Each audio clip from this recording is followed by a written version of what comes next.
Muchísimas gracias por sus respuestas. Entre tanto, hemos recibido en la cabina de Las Cosas Como Son al doctor Walter Gutiérrez, quien ha sido defensor del pueblo y también decano del Ilustre Colegio de Abogados de Lima. Muy buenas noches, doctor Gutiérrez. Gracias por estar acá. Buenas noches. Quisiera comenzar. Usted ha sido embajador del Perú ante España también. Conoce cómo funcionan tanto las relaciones bilaterales como las multilaterales, y yo quisiera que nos haga un primer balance de lo actuado por la presidenta Dina Boluarte durante su visita a la sede de la ONU en Nueva York, incluido su discurso ante la Asamblea General. Bueno, como usted sabe, Fernando, la Asamblea de las Naciones Unidas es el espacio más importante que tienen los gobernantes, los países, para poder exponer la situación del país y además establecer relaciones con sus aliados, difundir, digamos, cuál es la condición o situación en la que está el país. Y en el discurso la presidenta, entre otras cosas, ha señalado que el Perú fue objeto de un golpe de Estado.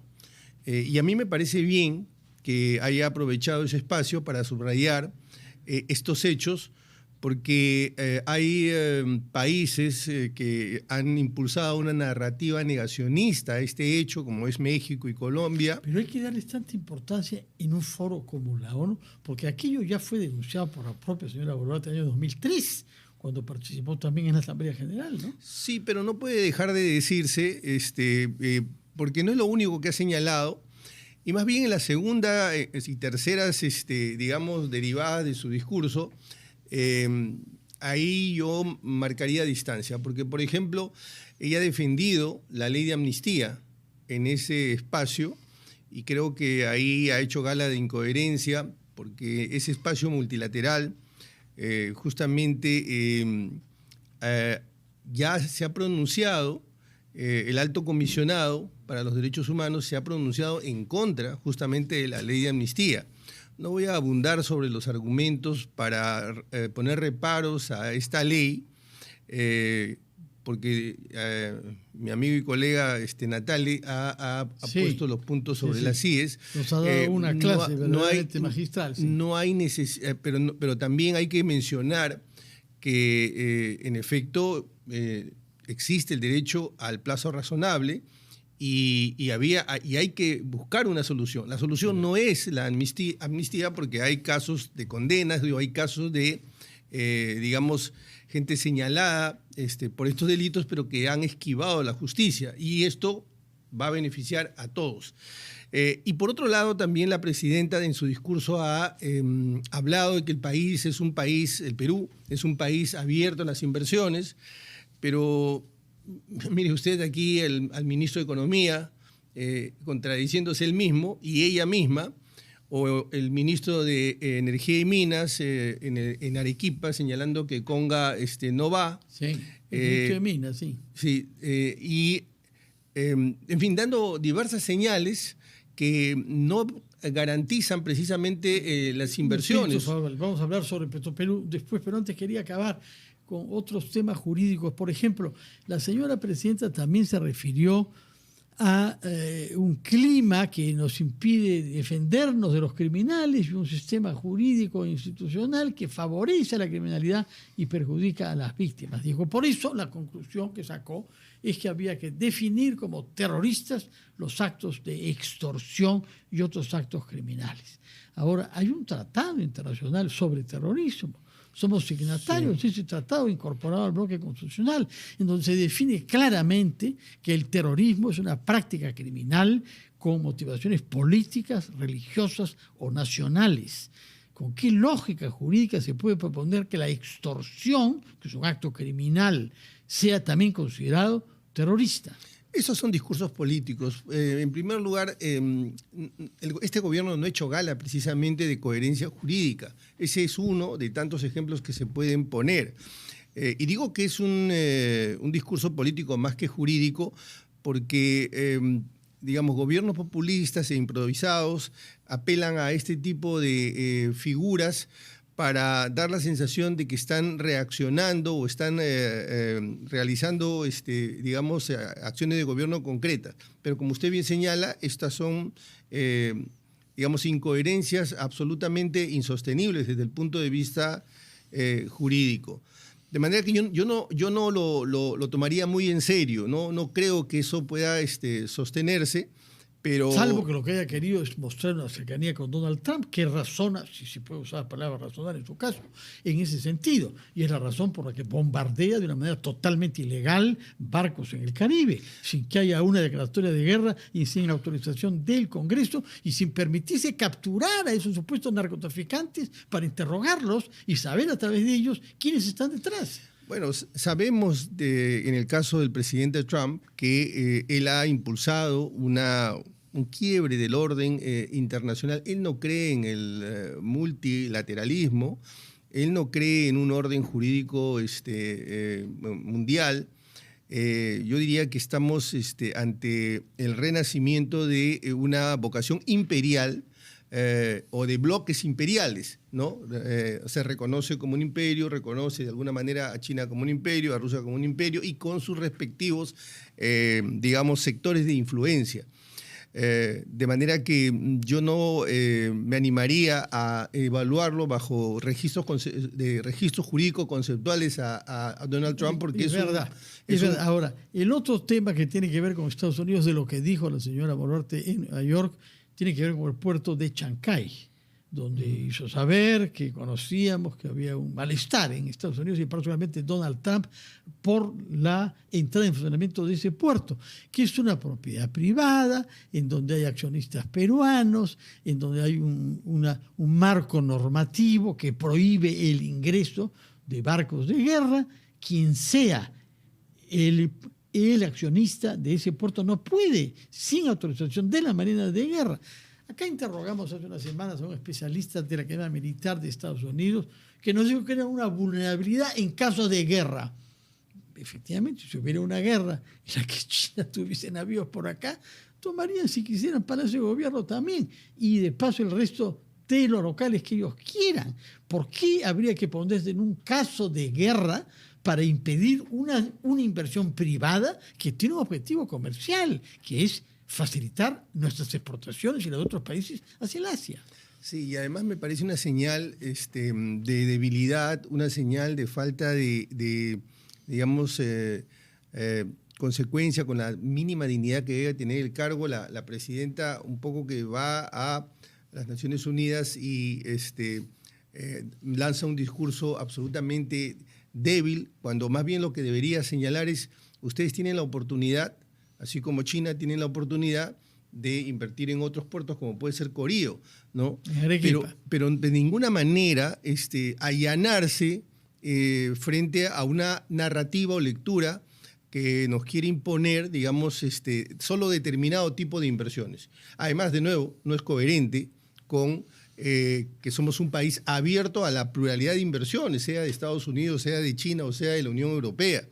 De manera que, bueno, como decía al principio, me parece que no ha hecho gala precisamente de coherencia ni en el tema de los derechos humanos, ni en el tema de las inversiones. Y en tema de mirada geopolítica, yo creo que nos revela como un país con una conducción débil, digamos, ¿no?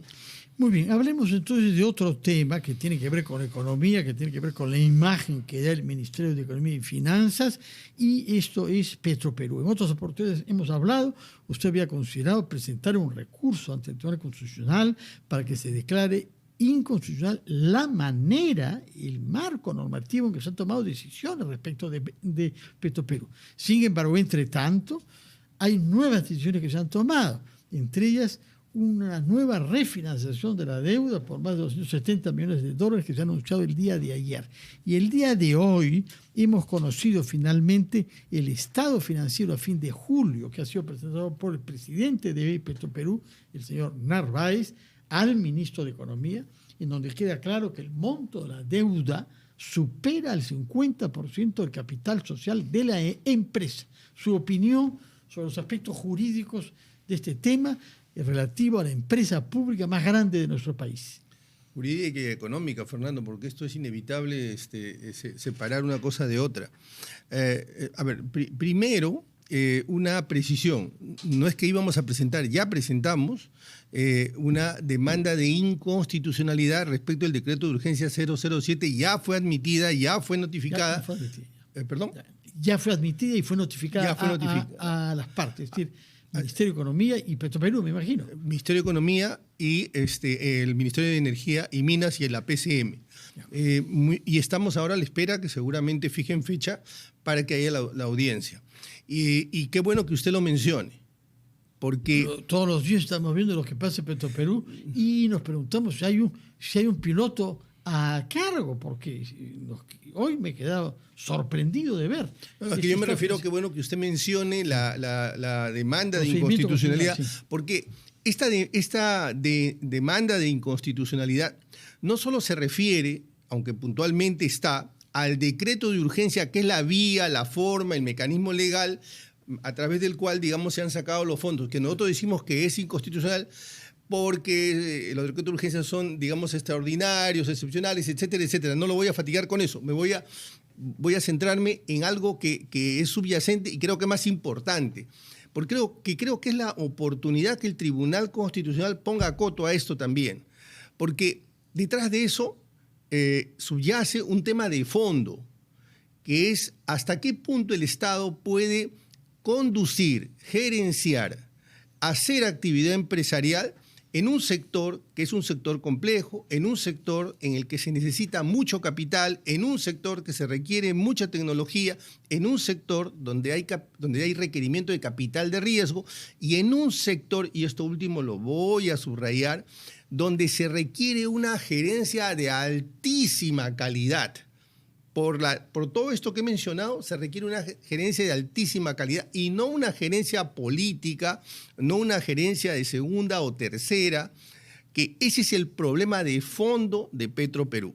Y voy ahora a la... Porque hemos tenido antes presidentes que no pudieron por la oposición, de acuerdo, que sí, entre otras cosas los sindicatos, ¿no? Pongo a salvo... algunos presidentes que había. Sí, varios presidentes. Antes de Pedro Castillo. Sí. Y Dina Boluarte. Sí, a este gobierno, básicamente, Castillo-Boluarte, digamos. Pero a mí me ha sorprendido, por ejemplo, la declaración del presidente del Consejo de Ministros respecto de este tema en Arequipa. Él dice que la razón por la que están dando este rescate vía bonos es porque Petroperú no es capaz de generar capital de trabajo y a continuación utiliza la palabra inversión. Creo que se confunde entre lo que es capital para inversión o dinero para inversión y capital de trabajo.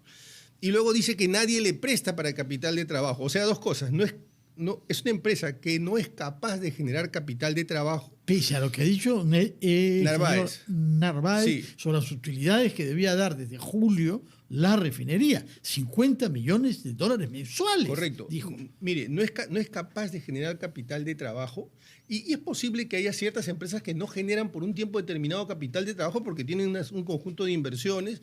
De hecho, en la bolsa en Estados Unidos hay muchas empresas que han disparado en sus precios y no están generando en ese momento utilidades, pero sí generan potencialmente expectativa porque son negocios que, digamos, están bien gerenciados.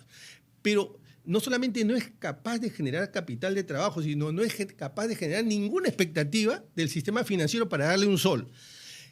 En otras palabras, no es capaz de generar capital para su actividad operativa, no para hacer inversiones, no para pagar la deuda, sino para lo más elemental, para el día a día. No es capaz de generar. O sea, es una empresa que pierde.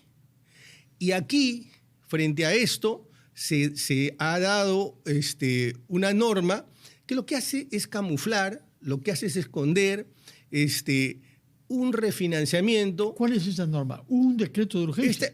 Esta norma que a través del cual, esta última, el domingo, que lo que hace es autorizar bonos por 287 millones de dólares. Esto también es inconstitucional, sigue siendo.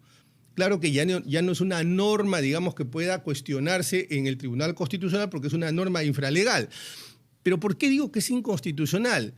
Porque El artículo 44 de la Constitución dice que usted, los recursos del Estado, la razón por la que usted tiene el mandato, o sea, el poder, y además maneja la administración pública y maneja los recursos del Estado, es para que usted mejore los servicios públicos, para que usted, salud, educación, seguridad, esos fondos los destine a eso, no para que destine a una empresa quebrada. Ayer he leído en El Comercio que para el presupuesto 2026 se está destinando 500 millones menos para seguridad ciudadana. 500 millones menos. Chocante. Y sí, es claro que es chocante, que son 500 millones menos, pero usted sí no tiene dinero para la seguridad, pero usted sí tiene dinero para darle a una empresa quebrada. Eso no puede ser constitucional. Por eso creo que es esta es la oportunidad de que el tribunal, en esa capacidad de flexibilización que tiene, porque el Tribunal Constitucional, a diferencia de lo que es un tribunal civil o penal, que se rige muy rigurosamente respecto al principio de legalidad, casi con literalidad, el Tribunal Constitucional no. El Tribunal Constitucional es más flexible y puede salirse un poco de la literalidad. De hecho, lo hace. Hace un momento usted en la entrevista con Natale, usted le decía que ha sido declarado improcedente y sin embargo, ok, te aclaro igual. Pero igual te lo aclaro, ¿no? ¿Por qué? Justamente porque esa es la característica del Tribunal Constitucional. Es flexible, va más allá de la literalidad. Entonces, respecto de la demanda que hemos presentado, si bien es cierto, se refiere al decreto de urgencia 0013, si es constitucional o no, hay un tema subyacente, como digo, que es si los peruanos podemos destinar recursos a una empresa que está quebrada y cuyo principal problema es un problema de gestión. La Constitución le prohíbe a usted que usted gerencie empresas. No le prohíbe que sea propietario.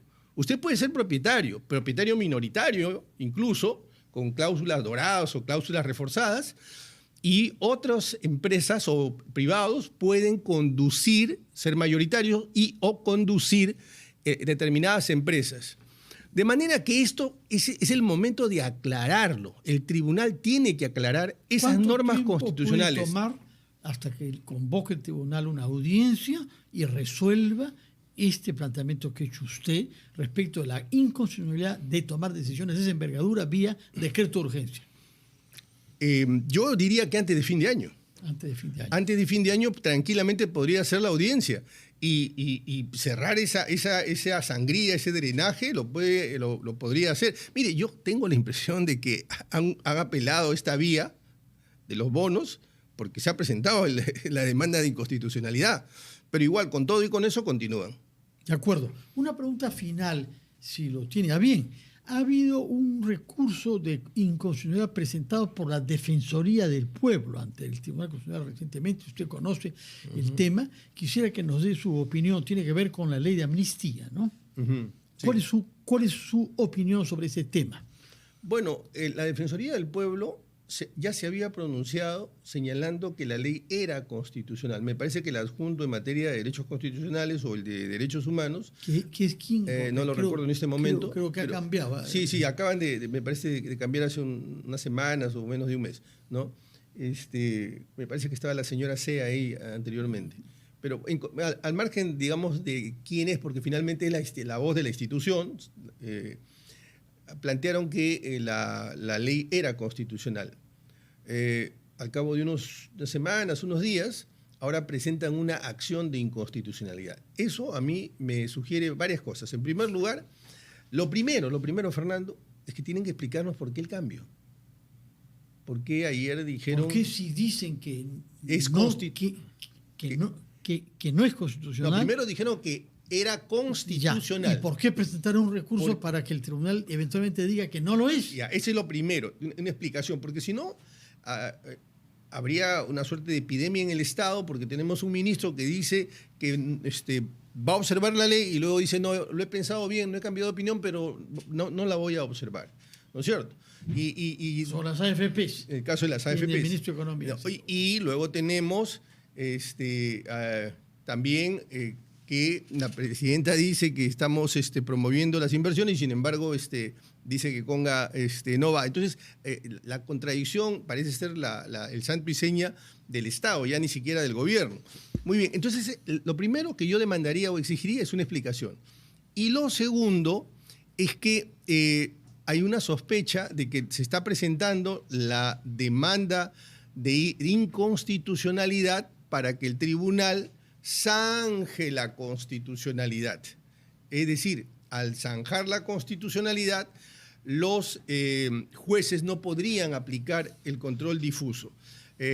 Pareciera que ese sería el objetivo. Tomamos nota de esa lectura crítica y suspicaz que hace, pero la he escuchado de muchas otras personas. Tengo la impresión que usted tiene la misma lectura. Sí, bueno, no me corresponde a mí dar opiniones, pero sí preguntar, y usted ha contestado en el sentido de lo que uno oye, que es verdaderamente paradójico que la Defensoría del Pueblo se haya conducido de esa manera, y si el objetivo final no es atarle las manos a los jueces en su capacidad de ejercer un control difuso cuando juzguen casos que